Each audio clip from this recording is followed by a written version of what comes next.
Next up, we have Ushma Pandya, co-founder and partner at Think Zero, a company that works with business on their sustainability goals, specifically related to waste and circularity. Ushma will talk about how businesses can approach circularity and waste today. Please help us give her a warm welcome. Hi, everyone. How are you? Doing good. Thank you. Excellent. Well, thank you guys very much for giving me this opportunity to talk about one of my favorite topics, which is zero waste. And how do you think about zero waste in a company's sustainability journey? Just a little bit about me and about Think Zero. Think Zero is a waste reduction and diversion firm. We work with companies on their waste goals as it relates to sustainability. So we're focused on helping companies divert as much as possible from landfill and incineration. And more importantly, we're really focused on reducing what people actually throw away at all. So we really try to encourage a circular mindset and thinking about what, do you need to buy it? Can you use something else, etc. We're about 6 years old. We are a national company. We have offices in New York City, as well as Boulder, Colorado, and we work with many Fortune 100 companies. And it's been great to see that companies are getting much more interested in waste as a topic and thinking about their business model or their operating model and how do they think about waste in the work that they do. And for myself, I'm one of the co-founders along with my business partner, Sarah. Prior to starting Think Zero, I held senior strategy roles at companies such as American Express and was a strategy consultant for many years. Okay. I always like to start with a few statistics on what is waste. The US definitely generates a lot of garbage. We are 4% of the world's population, but we generate about 12% of the garbage. Here, I'm based out of New York City. I work a lot with the Department of Sanitation, and they like to estimate that New York City residents generate about 3.5 pounds of garbage a day. And that garbage can go into any bin, a compost bin, a recycle bin, a trash bin. And then, obviously thinking about, well, what is that garbage? I mean, a couple that we always talk about is obviously food. In most landfills in the United States, about 35% of what is in the landfill is actually food product. And so by diverting that from landfill and composting it is a really great way to reduce your footprint. Fashion and textiles is also another very large waste stream, as is e-waste. And then when we think about all of this, waste and single-use plastic, which is a common topic, there's a lot of thinking around, well, what is the health impact of single-use plastic? And are we effectively capturing that plastic, or is it going into our oceans, our beaches, our rivers? And so there is this estimation that we're going to probably be doubling the amount of single-use plastic that we're using over the next 30 years. Okay, and so why do we think that's a problem? Like, why is garbage a problem? We have a landfill, just toss it in there.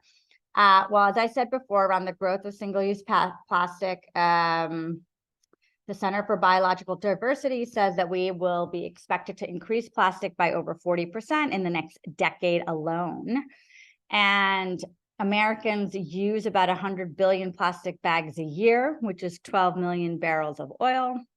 And it does take over 1,000 years for a plastic bag to degrade. For those companies that are also often thinking about their carbon footprint and they want to be net carbon neutral, I think the prior speaker was talking about buying carbon offsets for your flights.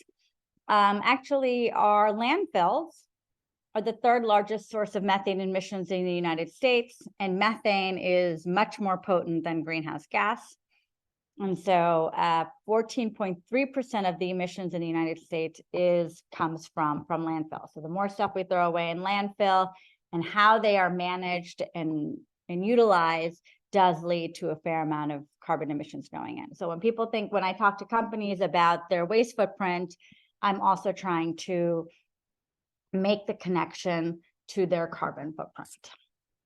And I thought I had, okay, and then the impacts our health. I don't have it here. I thought I had a slide on it, but finally, with all of this plastic and garbage that we're putting into landfills, it leaks into our groundwater, it leaks into our oceans and lakes. There is definitely an impact on our health. The World Wildlife Fund did a research report a couple of years ago, and they estimate that we eat about a credit card's worth of plastic every month or so. So you think about it, because there is so much microplastics in our environment now that it ends up in our salt, it ends up in the fish or the food or the beer, the eggs. And then when you eat it, you're actually eating some plastic. And I think if you Google that, microplastics and eating or health, you will get a fair number of statistics that you will find, I guess, quite problematic. And so in the waste world, we have this hierarchy we talk about, which is from most preferable to least preferable. Green is all the way at the top.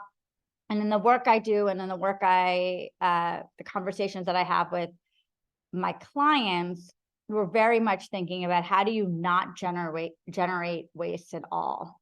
So how do you rethink or redesign your products or the way you operate? Or how do you encourage people to reuse products that you have?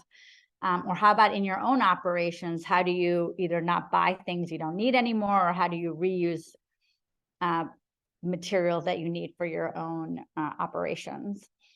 And only then are you then thinking about, well, should I be recycling? Should I be composting?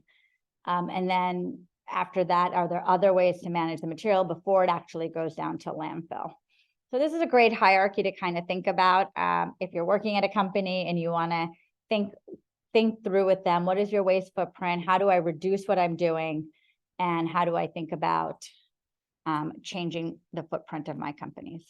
Okay, so the two topics I wanted to talk about today, because companies always say, how do I think about my footprint? I say, let's talk about it in two ways. One is, what are your product and services waste? And two is your operational waste. So with product and services waste, I'm thinking, what is the waste being created by the products and services you sell, which you're putting out into the world?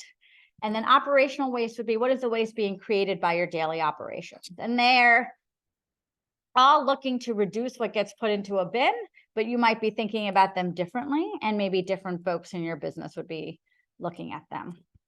Let me just move these Zoom things so I can see what I've written. So product and services waste assessment would be evaluating the goods and services you sell to determine what waste is created. So that would be around your packaging or your actual product. Then you would want to determine, well, of this product that I'm creating and the packaging and all that I'm sending out into the world, what do people do with it when they're done? Is there a way to recycle it? Is there a way to repair it? Is there a way to reuse it? Or if not, am I okay with that answer? You then obviously need to learn about what is the current technology and infrastructure to address the waste created by your product. What I often find is companies create something recyclable, but it's not actually recyclable in household waste. And I'm going to give a couple of examples. And then you got to identify what can be rethought. So I have a couple pictures on the right to give some examples and think through how you would do an assessment. So for example, Balmies is this picture of a zero waste lipstick. If you get lipstick, it's in a tube, it's plastic, and then you throw it away. This company, Balmies, rethought the product itself. It comes in a easily recyclable cardboard material. Cardboard is usually, better recyclable than plastic. It's much smaller footprint. It was very light. And then the lipstick itself, they didn't make it a tube with a cream lipstick, but made it in a pencil type that you shave, you sharpen it and then you use it. So they really rethought the product itself. Another one is, if you see at the bottom, the Coke bottles, they went from the plastic rings, which were problematic from a single-use plastic perspective, as well as if they ended up in the oceans and stuff, they were killing wildlife. And they thought, what does that look like? And they came up with a tab, like a cardboard tab product that they can use. Another example here on the recyclability is if you see the Sprite bottle, it's in white, it's in clear plastic.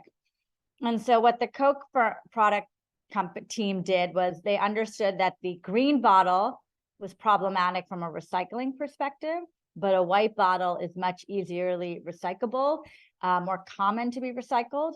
And so they changed the color.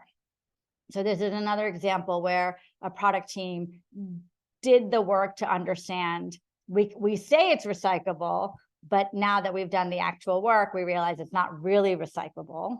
So what can we do to change the product? The same here up on top, you see the Heinz, the Burger King packaging, they went from a styrofoam to a plastic. So you can see there's lots of ways to think about your product, but it's really important to start with what is it you're selling and what are all the components of it and what can I swap out? And if you swap it out, is that option a good option or a bad option? I may give you a couple of examples where it doesn't work. I do work with some companies who want to do a refill on their products, but they don't have enough refill infrastructure, or they have to think through, oh, well, is my consumer actually going to refill? How do I incentivize refill? So you don't want to just put it out there, but you need to make sure that you're creating a product that can actually be used in the way you're hoping it would be used.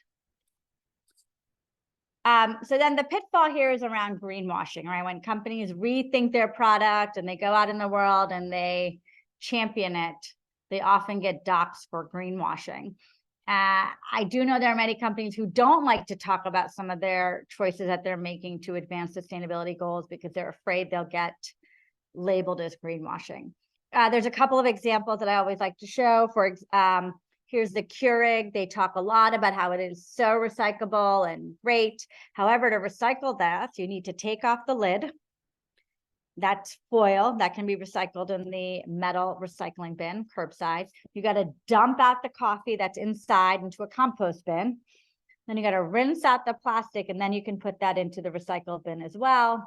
However, that's a very small plastic product, and oftentimes it falls through the cracks at the recycling center, which is called a material recovery facility, or a MRF, so it doesn't get recycled. So they can tout that it is recyclable, but it requires the consumer to make a fair number of extra steps to make it happen. And even then, the MRF technology cannot handle the plastic part.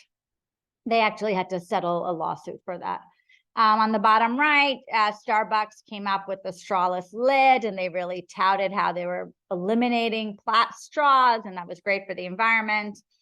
However, some research was done, and this plastic top is actually more plastic than the old plastic top with a straw. So you kind of have to make sure if you're making a switch, you're actually making a switch that is sustainable. And then on the top right is the conscious choice, which is the label with H&M. If you haven't, you could watch like the Hassan Minhaj skit on the greenwashing claims made against H&M for a lot of their products. So again, this is one of those where they say this is the conscious choice, but they're using claims that are vague and exaggerated to the consumer. They talk about recycled plastic and polyester, or maybe recycled cotton that is a very small amount of the product, etc. So when you're doing the products and services waste assessment and you come up with a new solution, you kind of got to make sure that you're addressing the greenwashing claim.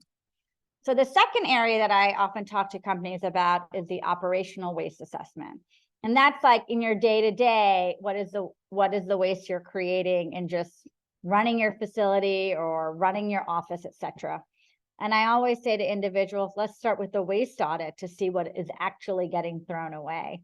I might work with a restaurant and they'll say, we have very little food waste because we use all of the food in the back of house. And then I'll do a waste audit and I'll show them, oh, 20% of what's being thrown out in the back of your restaurant is, all the scraps.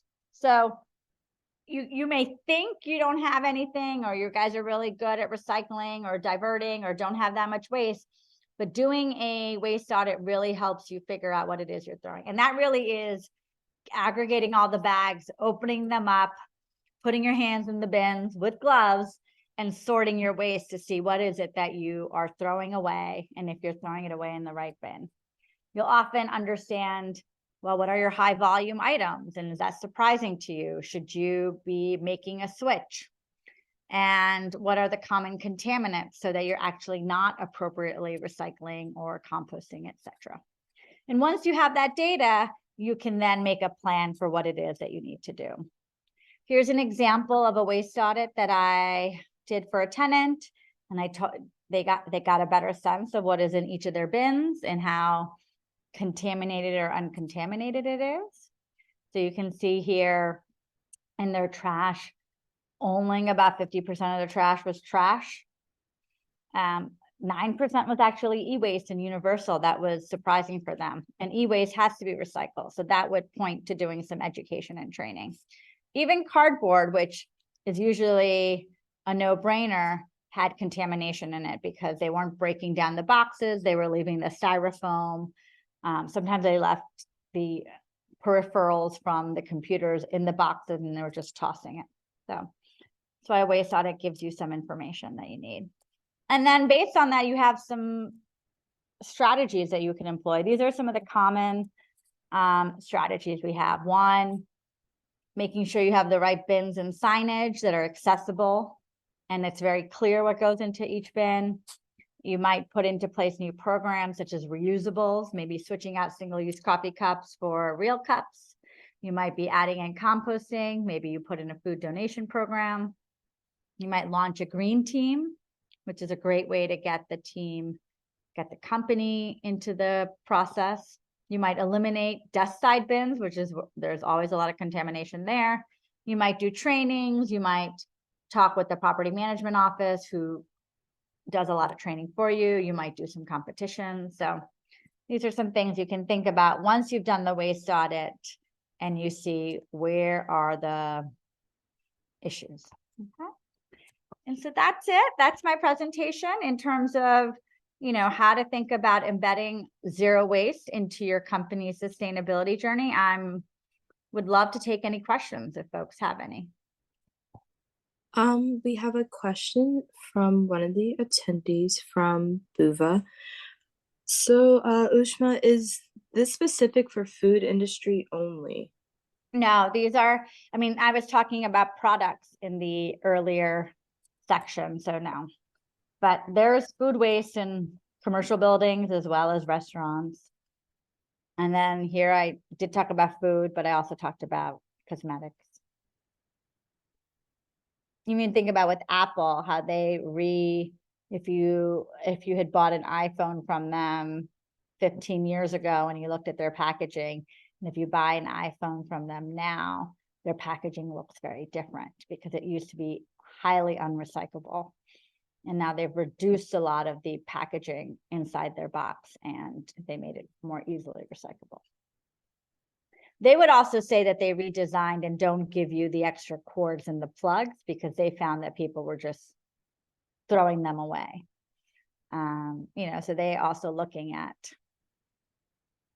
their product. So that's an electronic example as well.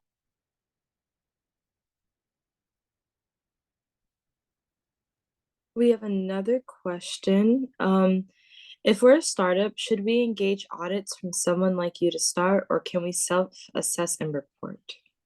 I think I'm a big fan of the company doing it themselves. Obviously, I do this for a living, so definitely reach out to us if you want us to do it. And we have lots of startups and small firms who ask us to do audit just their office space or their facility space, but you can do it yourself. My recommendation would be aggregate all the bags, maybe tag them so you know which floor or department they're from. And if you don't want to actually stick your hands in the garbage and sort it, you could at least as a starting point, open up the bags, take a few pictures and notes and say, well, this is a garbage bag and it's primarily looks like lunch containers that could be recycled, or it has a lot of extra food. You could just take notes on each bag and then go from there and have some pictures, and then you can figure out a way to quantify your qualitative assessment. But I am a fan of dumping it out on a tarp and separating it. And yeah, we do that, but you can also do that. Just wear gloves. We also have another question from Melissa. Mm-hmm. Can you explain why it is important to rinse out jam jars / peanut butter plastic containers for recycling? Yeah, it's just, remember, we want to have relatively clean material going to the MRF, especially if a lot of the products have food in them. They start to smell and they will gunk up or clog up the machines at a material recovery facility. If you Google or YouTube Google a video of a recycling center, you'll see how high tech it is and it's moving. You just don't want, if you have like a half a jar of jam, it'll break and then it'll go all over the machines, and then you have some clean paper on there. Now you have jam on your paper. So you don't need to scrub it out, but just, I do scrape out all the peanut butter on milk and jams. I put water and shake it, dump it out, and I put it in. Just don't want it to smell, and then you don't want it to clog up the machine. Last question: who holds companies like Starbucks and H&M accountable? Well, that would be all of us, right? So if you're reading their environmental reports, you can email them, you can talk to them, you can share your feedback, you can support them on the things they're doing that are sustainable. For example, Starbucks gives you some percentage off if you bring in your own cup. Well, only 2 or 3% of customers were doing that. Well, that would tell Starbucks that no one wants to have a reusable cup, right? So we also have to take in the things that they're doing and use them and support the initiatives that are sustainable. They have some pilots in some cities. You can Google them on a return cup. That means they'll give you your coffee in a reusable cup, and then you can return it somewhere. You got to Google their site where they're doing this pilot. And in some places where if you're sitting in, ask for your coffee in a sit-in cup. It's only when you use those products that they realize that people want them. Same with H&M. If you don't buy the products that are not sustainable, buy the products that are sustainable. And if they have greenwashing, send them a note, tweet. And there are activist groups out there who do some of that work. All righty. Any more questions? If not, it was fantastic to come and speak with you guys today. And I hope you got a few tips that you can take back to your firms to either think about the goods and services that you're putting out into the world, do an audit of that, or think about the waste that is created from your own daily operations and how do you actually reduce the amount of waste that you're creating in-house. Okay. Thank you guys so much. Really appreciated the opportunity.